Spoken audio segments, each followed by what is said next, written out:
श्री शिवाय नमस्तुभ्यं, श्री शिवाय नमस्तुभ्यं।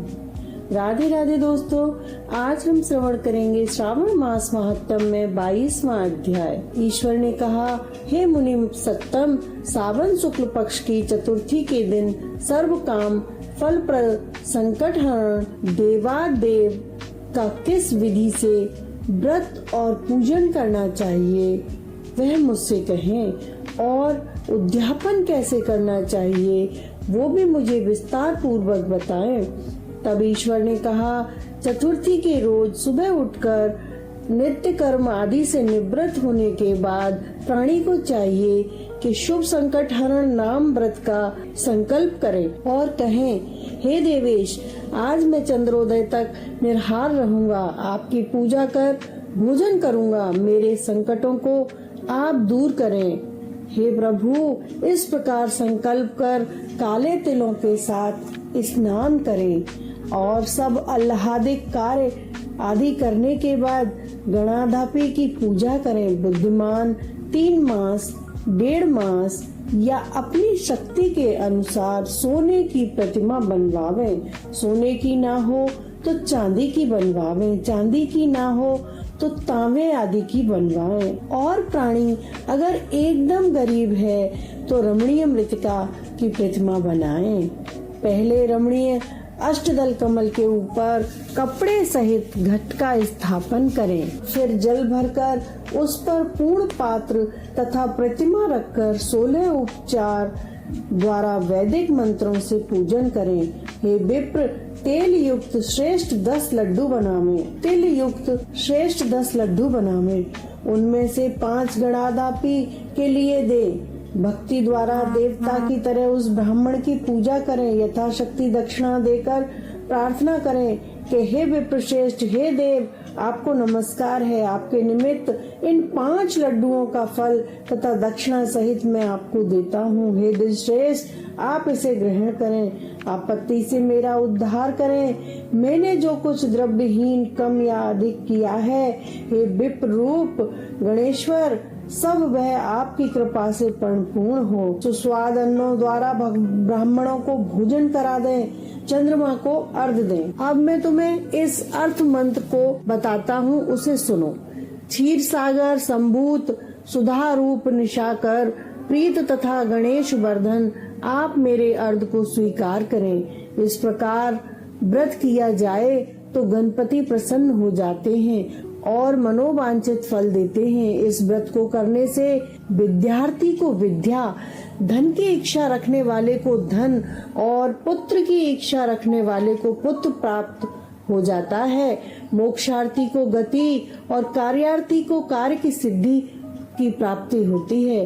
रोगी रोग से मुक्त हो जाता है। विपत्ति में घिरे हुए चिंता से व्याकुल, अपने सगे संबंधियों के वियोग से दुखी जनों के सभी संकट हरने वाला, इष्ट फल देने वाला यह व्रत है। पुत्र पौत्र आदि संपूर्ण संपत्ति देने वाला उत्तम व्रत है। अब मैं तुम्हें पूजा तथा जप के मंत्र बतलाता हूँ। पहले आकार शब्द, फिर हे रंभा के बाद लंबोदर शब्द, तत्पश्चात संकट निवारण शब्दों को चतुर्थ अंत बनाकर अंत में स्वाहा शब्द कहना चाहिए। वैसे यह 21 अक्षरों का मंत्र है। मनुष्य को चाहिए कि 10 दिशाओं की पूजा करे। मैं तुम्हें लड्डू बनाने की एक और विधि बताता हूँ। शुद्ध घी से परिपूर्ण तिल सहित मूंग के लड्डू कतरी हुई गिरी डालकर बनाने चाहिए। लड्डू श्री गणेश को समर्पित करने चाहिए। अलग अलग नाम और पदों द्वारा गणराज की पूजा करनी चाहिए। हे मुनि सत्तम, तुम मुझसे उन नामों को सुनो। गणाधि, आपको नमस्कार है।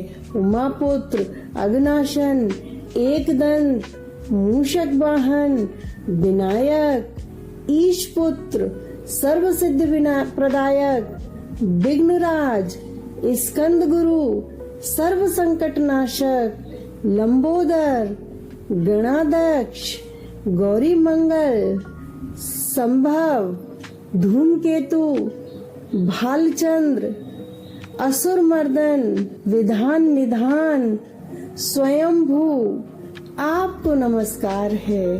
इन नामों द्वारा भगवान गणेश की पूजा करनी चाहिए। भक्ति द्वारा विनम्र हो, प्रसन्न मन से प्रार्थना करके कहना चाहिए कि हे विघ्नहर्ता, हे उमा पुत्र, आपको नमस्कार है। मैंने आज अपनी शक्ति के अनुसार जिस कार्य के लिए आपकी पूजा की है, उससे आप मुझ पर प्रसन्न हो, मुझे मनोवांछित फल दें। आपकी कृपा से मैं सब कार्य कर सकूं। मेरे शत्रुओं की बुद्धि का नाश और मेरे मित्रों का अवधय करें। इस प्रकार प्रार्थना करके अष्टोत्तर होम करना चाहिए। व्रत की समाप्ति के लिए लड्डुओं का वायना देना चाहिए। फलों से युक्त 7 लड्डू रख ब्राह्मण को देना चाहिए। फिर कथा सुनकर बड़ी अच्छी तरह से अर्घ देना चाहिए और कहना चाहिए, हे चंद्रदेव, मेरे द्वारा दिए इस अर्घ को स्वीकार करें। फिर क्षमा प्रार्थना करनी चाहिए। जो देव ब्राह्मणों को भोजन कराने के बाद बाकी रह जाता है, उसे स्वयं भोजन करना चाहिए। ऐसा न कर सकें तो भोजन यथामुख करना चाहिए। इस प्रकार 4 माह तक विधि द्वारा व्रत करना चाहिए। 5वें माह में साधक को भली भांति उद्यापन करना चाहिए। साधक को पहले अपनी शक्ति अनुसार प्रतिमा बनानी चाहिए। साधक को चाहिए कि फिर विधि अनुसार पूजा करके सुगंधित चंदन, नाना प्रकार के फूलों द्वारा पूजा अर्चना करनी चाहिए। समाहित होकर नारिकेल फल से अर्घ देना चाहिए तथा ब्राह्मण को फल से युक्त वाहन दान देना चाहिए। ब्राह्मण को गणेश भगवान की मूर्ति देनी चाहिए।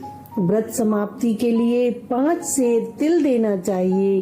क्षमा प्रार्थना करनी चाहिए और कहें, हे विघ्नेश, इससे आप प्रसन्न हो। इस प्रकार उद्यापन करने मात्र से ही अश्वमेघ फल की प्राप्ति होती है। सभी इच्छाएं पूरी होती हैं। सनत कुमार ने कहा, मेरे कहने से पूर्व पार्वती ने इस व्रत को 4 माह तक किया था। 5वें माह में उन्होंने कार्तिक को पुत्र के स्वरूप में देखा था। महर्षि अगस्त ने समुद्र पान के समय इस व्रत को किया था। 3 मास के बाद उनको विघ्नेश के प्रसाद से सिद्धि प्राप्त हो गई थी। इस व्रत को दमयंती ने 6 माह तक किया था, तभी उनको महाराजा नल का दर्शन हुआ था। अनिरुद्ध को खोजती हुई चित्रलेखा ने इसे किया था। ये कहाँ गए, इन्हें कौन ले गया? बानासुर के यहाँ जाने पर प्रद्युम्न व्याकुल हो गए। तब उनसे रुक्मिणी ने बड़े प्यार से कहा, मैं जिस व्रत को करती हूँ उसे मुझसे तुम सुनो। मैं कहने जा रही हूँ, तुम ध्यान पूर्वक सुनो।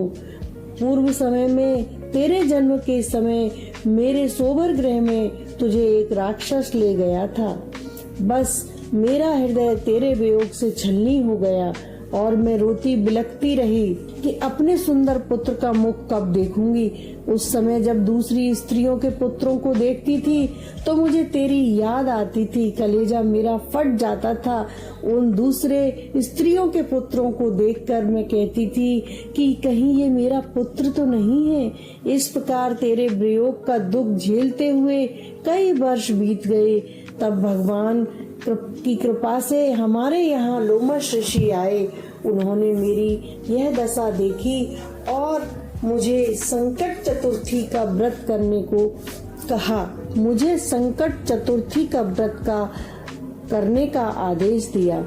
मैंने यह व्रत 4 बार किया।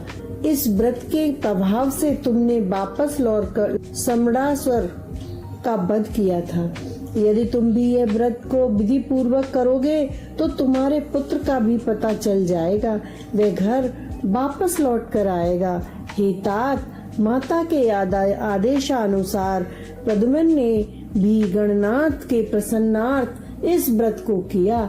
उसकी समय नारद जी ने आकर बताया कि अनिरुद्ध बानासुरपुरी में है। उसी समय प्रद्युम्न बानासुर की नगरी में गए और बानासुर को सैन्य सहित जीतकर अपने पुत्र और पुत्र वधू सहित ले आए। प्राचीन काल में दूसरे देवताओं ने भी विघ्नेश की इस व्रत को किया। इस लोक में इस व्रत के समान सिद्धि देने वाला कोई व्रत नहीं है। कार्य सिद्धि के लिए दूसरा कोई व्रत नहीं है। इस व्रत का उपदेश नास्तिक अभागत को नहीं देना चाहिए। पुत्र विशिष्ट शिष्ट साधु दिया है। बोलो शिव शंकर भगवान की जय।